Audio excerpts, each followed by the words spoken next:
ಕಲ್ಯಾಣ ಕರ್ನಾಟಕ ಸಂಭ್ರಮದ ಅಂಗವಾಗಿ ರಾಜ್ಯಾದ್ಯಂತ ಸಂಚಾರ ಮಾಡುತ್ತಿರುವ ಕನ್ನಡ ರಥ ಗುಬ್ಬಿ ತಾಲೂಕಿಗೆ ಆಗಮಿಸುವ ವೇಳೆ ಗುಬ್ಬಿ ತಾಲೂಕಿನ ನೆಟ್ಟಕೆರೆ ಗೇಟ್ನಲ್ಲಿ ಕುಣಿಗಲ್ ತಾಲೂಕು ಆಡಳಿತದಿಂದ ಹಸ್ತಾಂತರ ಮಾಡಿಕೊಳ್ಳಲಾಯಿತು.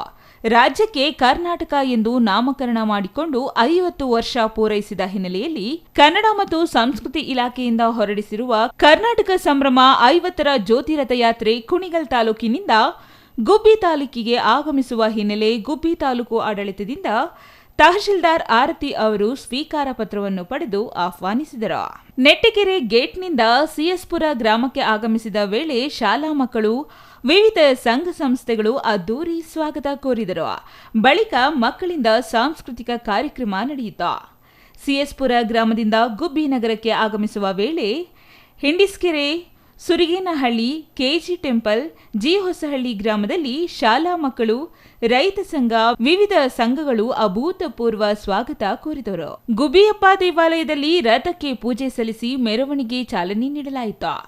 ಮಳೆ ಆಗಮವಿದ್ದರೂ ಆರೋಗ್ಯ ಇಲಾಖೆಯಿಂದ ಡೆಂಗಿ ಕುರಿತ ಬೀದಿ ನಾಟಕ ನೆರವೇರಿಸಿ ಅದ್ದೂರಿ ಸ್ವಾಗತದೊಂದಿಗೆ ಬಸ್ ನಿಲ್ದಾಣ, ಗುಬ್ಬಿ ವೀರಣ್ಣ ಸರ್ಕಲ್ ಮುಖೇನ ಪ್ರವಾಸಿ ಮಂದಿರದವರೆಗೂ ಮೆರವಣಿಗೆ ನಡೆಸಿ ಪ್ರವಾಸಿ ಮಂದಿರದಲ್ಲಿ ಸಂಪನ್ನವಾಯಿತು. ಕನ್ನಡಿಗರಾದ ನಾವೆಲ್ಲರೂ ಒಂದೇ ಎಂಬ ಸೌಹಾರ್ದ ಸಂದೇಶ ಸಾರುವ ಈ ರಥ ಕನ್ನಡ ತಾಯಿ ಭುವನೇಶ್ವರಿ ಭಾವಚಿತ್ರದೊಂದಿಗೆ ಕರ್ನಾಟಕದ ಎಲ್ಲರ ಮನ ಬೆಳಗಲಿದೆ ಎಂದು ಕಸಾಪ ಜಿಲ್ಲಾ ಅಧ್ಯಕ್ಷ ಕೆಎಸ್ ಸಿದ್ದಲಿಂಗಪ್ಪ ತಿಳಿಸಿದರು.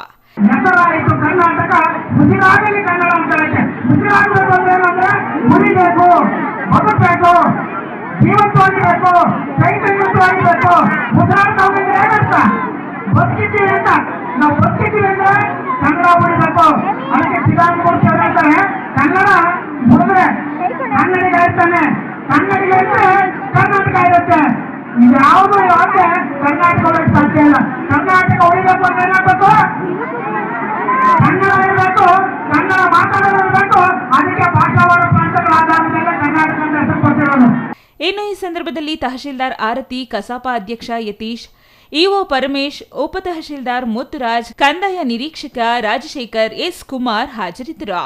ರಂಗನಾಥ್ ಗುಬ್ಬಿ, ಸಿಟಿವಿ ನ್ಯೂಸ್, ತುಮಕೂರು.